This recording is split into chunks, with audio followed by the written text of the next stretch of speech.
Hello, everyone. Hello, hello, hello. Welcome in.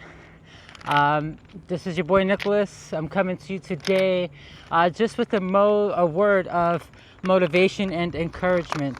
Okay. I'm coming to you today with a heart full of gratitude, with a heart full of praise, with a heart full of joy. I have so much to be thankful for today. And as I ride my bike on this beautiful day and enjoy nature and enjoy the, the stillness of those racing thoughts, because you know how there's times that, man, those thoughts just won't stop coming in. Well, I'm proud to say today and every day that, I'm in control of my thoughts, and my thoughts and those thoughts of other people no longer define me. So today I had a message of encouragement because a lot of people have so many plans and desires for this world and for their life, right? And it's very important that we remember to put God in the beginning, in the middle, and the end of everything that it is that we're trying to achieve, right? And like in Matthew 11, 28 to 30, it says, "Come to me, all you who are weary and burdened, and I will give you rest. Take my yoke upon you and learn from me, for I am gentle and humble in heart, and you will, keyword, you will find rest for your soul. For my yoke is easy and my burden is light." God doesn't want us to struggle. He doesn't want us to have to figure things out on our own. You give your problems, your desires, you give the desires to your heart to God, and you pray on it, and you watch it manifest, okay? We're not supposed to carry the stress, the burden, the anxiety, the pain, the suffering. We're not supposed to carry that on our shoulders. So before you, you have before you try and manifest something, just make sure God is at the forefront of that desire, okay? And like Jeremiah 29:11 said, "For I know the plans I have for you, declares the Lord, plans to prosper you and not to harm you, plans to give you hope and the future." Again, our life is written, our book is written. God knows what it is that that we are going to experience. God knows what it is that we're going to think. That God knows what it is that we're going to desire. We have to give it to him. We have to give him the credit. We have to give him the honor and the glory. We have to give God the room to grow. We have to give him the power to create what it is that our heart desires. He knows what's in our heart. He knows what we're feeling. He knows what we're thinking. He knows what it is that, he knows our purpose. He knows the will. He knows it. He knows it. So you have got to go to him with all of your your heart's desires, okay?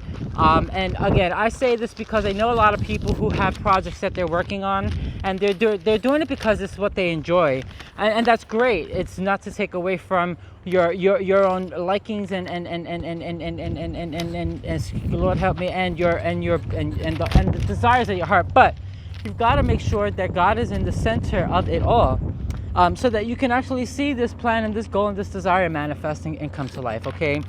Like my mentor said, if you can see it in your mind, you can hold it in your hands. And this is by the very wise Latoya O'Keel. God bless her, because she has lifted me. She has given me the second wind of energy that I've been looking for so long. Every single morning she went live 5:30, sometimes 6 o'clock in the morning.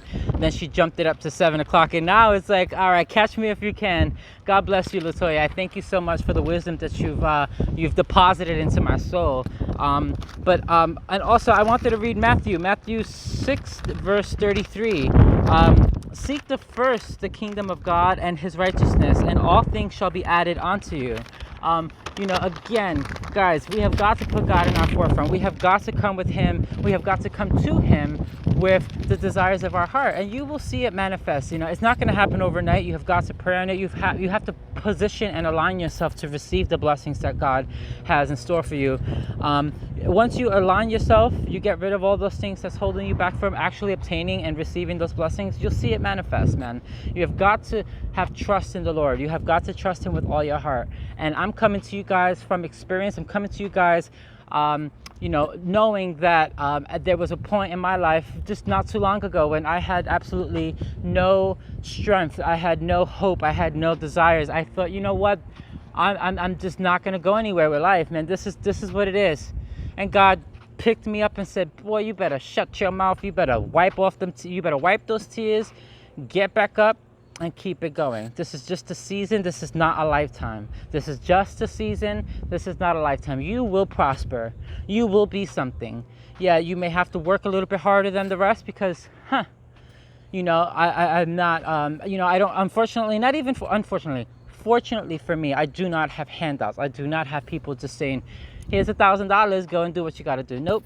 I'm working my tail off to achieve my own goals. And once I achieve it, it's going to mean that much more to me because I bust my butt. I went through the trials, I went through the tribulations, and still I smile, still I strive, and still I do what I got to do to manifest what it is that my heart's desire.